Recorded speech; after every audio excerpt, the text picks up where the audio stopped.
Namaskar दोस्तों, welcome to channel Toxicology and More.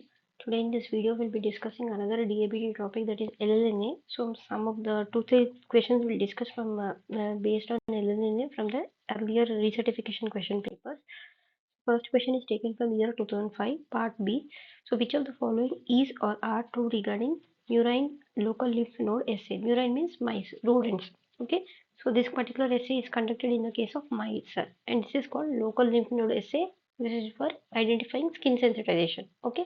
So the right answer will be in the green text. We need to identify the statements which are true with respect to LLN assay. Right answer will be in the green text, that is all the 4 options are correct. We'll go through what each and every option used to predict skin sensitization potential as an alternative to widely used GPMT assay. So earlier, before this OECD, this is OECD 429 actually, this particular test assay. Earlier there used to be guideline called OECD 406. GP used to be nice, still it is there.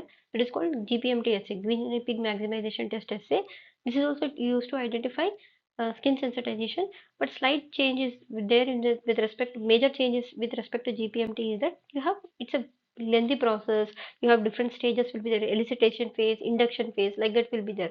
Those steps will not be there in the case of LLN assay. Once you will understand the procedure method, that you will understand. Second option is assess cell proliferation in the case of draining lymph node. That is also true. Generally, in the case of LLNSA, on the ear, backside dorsal side of the ear, mice ear, you will be applying the test item.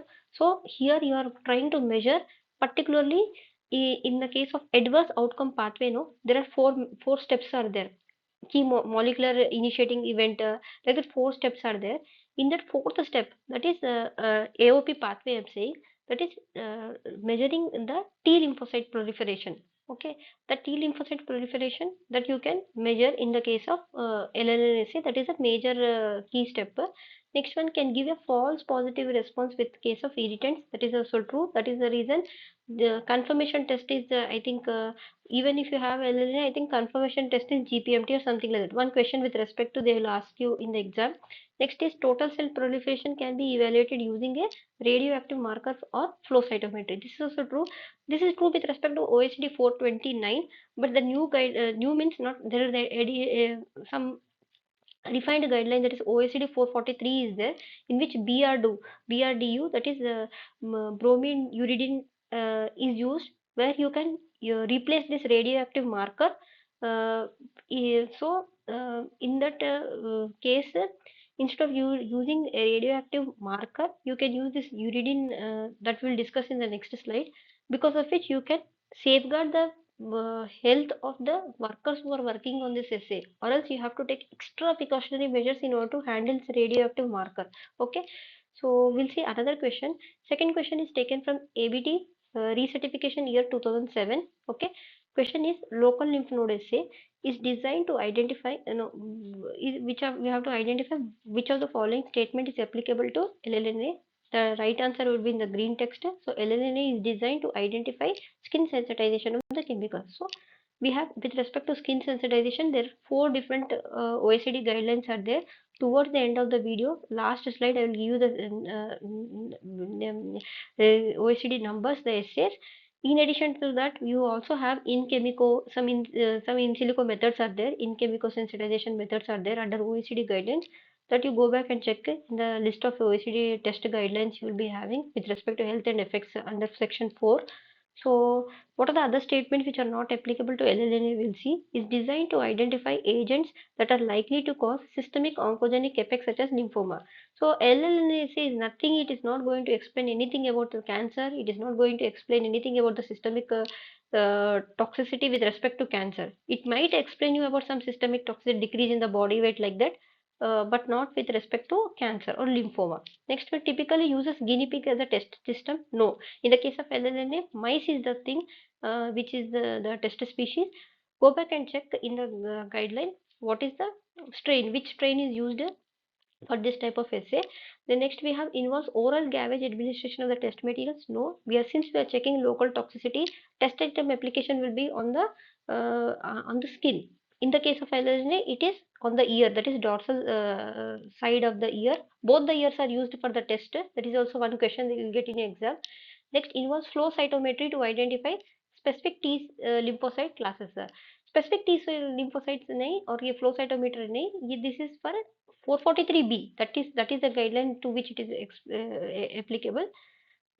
Next one is question is taken from ABT recertification 2006. So you can see in 2005 they have asked, 2006 they have asked, 2007 they have asked. So skin sensitization related question you will get it in your exam, no doubt.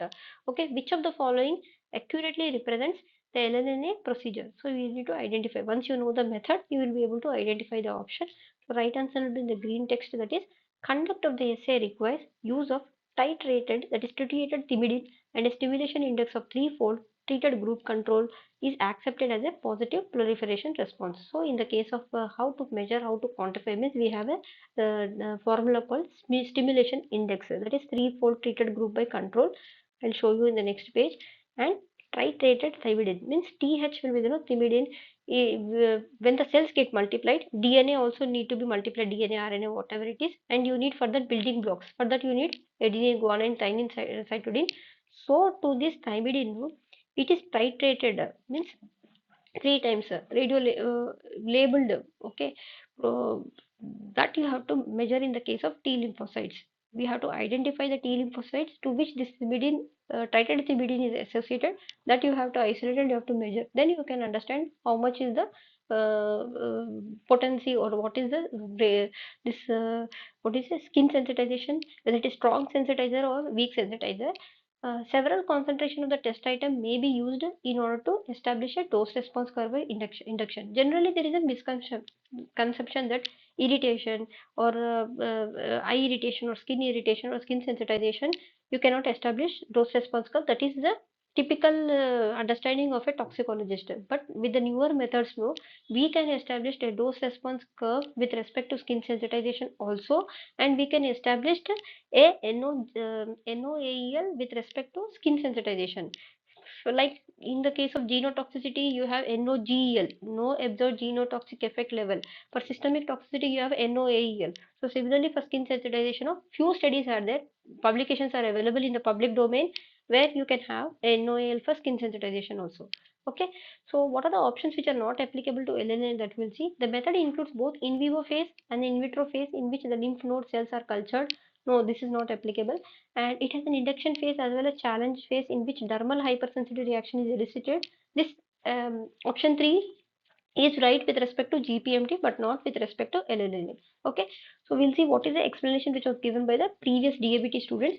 In contrast to mouse LLNA assay, identifies contact allergens as a function of the events occurring during the induction, that is sensitization phase of the hypersensitivity response. The origin, development, evaluation, and eventual validation of LLNA assay has recently been described in the comprehensive review. In this essay, induction phase of contact sensitization is measured by the incorporation of, I told you, titrated means hydrogen you exist in 3 forms, that is H11, H21, H31. So this one H31 labeled thymidine you have to measure into proliferating lymphocytes in the lymph nodes, draining the site where the test article has been applied. In the auricular node you are going to measure. Okay, animals are dosed by topical application of the test article to the ears for 3 consecutive days. One picture I will show you in next page. Animals are rested for 2 days because you have to allow the body also to cells to multiply it. You can't have immediate reaction. Then inject intravenously so and so of H, that is tritium thymidine.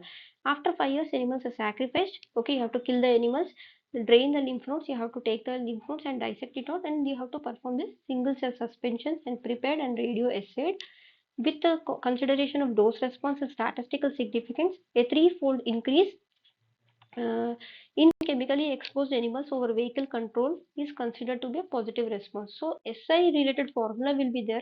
We have to read that particular formula. This is a typical skin sensitization assay, particularly for 443B. So as I told you, in adverse outcome pathway, you have 4 molecular events will be there. So first one is covalent binding of this electrophilic substance. The test item whichever you are testing, that has to come in contact with the skin. Electrophilic substance to nucleophilic center in the skin proteins. Okay. Direct peptide reactivity assay, that is TG, test guideline 442C.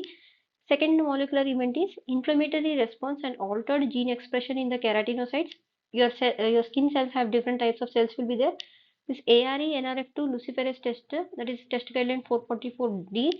Third important molecular event is in the adverse outcome pathways, dendritic cell activation. Here human cell line activation test, you have test guideline 442E, and you have fourth event, that is T cell proliferation. This is very important. Here you are discussing about LNNSA, that is 442B. Okay, so what is a skin sensitizer is refers to a substance that will lead to allergic response following the repeated skin contact. Okay, immune system will be involved in the case of skin sensitization. In the case of 442B assay, fourth important step, that is T cell proliferation, is the one which are going to measure. That will be your measuring index. Okay, so as we told you on day one, individually identify and weigh each animal, apply so and so test chemical dilution to the dorsum of each ear. Day 2 and 3, you have to continue the application, test item need to be applied. Day 4, no treatment, rest the animal. Day 5, inject your test item, you inject your BrDU. BrDU is very, very important. This is the one, this is the replacing your radioactive thymidine one intraperitoneally. So to the thymidine, PRDU will go and bind. It is analog of thymidine. So you can measure BRDU in this rapidly dividing T lymphocytes. Also, more the number of BRDU attached to this T lymphocytes, then that many number of cell proliferation you can measure it. Okay, so this method is going to replace the highly hazardous radioactive method. Okay, that's why the regulatory agencies, they prefer this 442B. So read this particular guideline in detail, that is BrDU-ELISA or FCM. Weigh and humanly kill each animal, excise the draining auricular lymph nodes and each ear, and process separately in saline them. Okay, record additional parameters, that is ear erythema. Certain times we are also measuring ear thickness, if it is already mentioned in your study protocol. So as I told you, stimulation index, you have one formula, you have to follow this formula. These are the different steps are there. Okay, so hope from this video you were able to learn about skin sensitization. Few questions we have discussed from the recertification question papers. Okay, so as I told you, four different methods are there under in vitro animal test for skin sensitization. That is 406, that is GPMT, that is Guinea pig maximization test or Buehler test. 429 is LLNA assay. 442A is local lymph node assay, Dap-LLNA, and 442B is local lymph node assay, BrDU, ELISA assay, and also to that FCM will be also attached. So some questions which were discussed is which mouse strain means CBA and JN. These are the mice strain which are involved in this LLA assay. And which year means both the years. Both the years the test item will be applied. Unlike in the case of eye irritation, one will act as a control, one act as a treatment. It's not like that. And erythema. Coming to erythema scores, you have different scorings will be there up to 0 to 4. So under this slight erythema will fall under very slight erythema or barely perceptible under 1. So from